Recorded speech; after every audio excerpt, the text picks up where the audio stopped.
After you've done your property inspection, if you find out that there are some serious things wrong with the house, keep in mind that you have a lot of options. I spent some time on the phone with a buyer this week, and he was terrified. The house had very poor access underneath. There was no access in the attic. It had a broken spire. It had some pretty significant things wrong with it, but we knew what the seller had paid. We knew what the seller owed on their loan, and there wasn't a lot of wiggle room there for the seller. Unfortunately, we were gonna have to get in a situation where the seller was going to bring money to the table just to close it out. My buyer was freaking out. What about all these problems? What do I do if this? What if that? How much does this cost? It's impossible to answer all of those questions.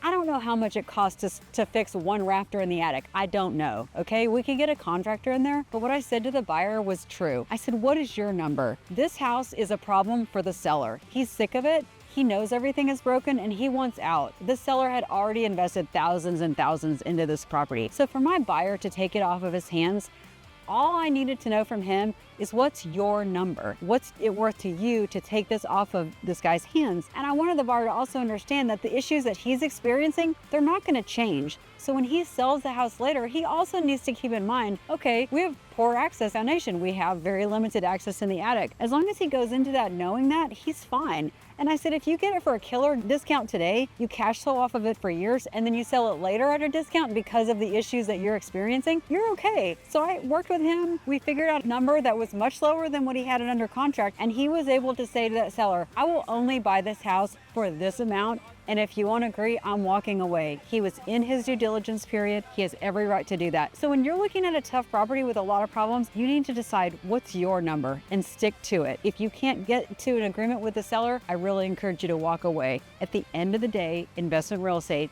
you are there to make money. And if you can't, let us find you something else. Cash flow Savannah with the dreamers dwell. Get your hustle on.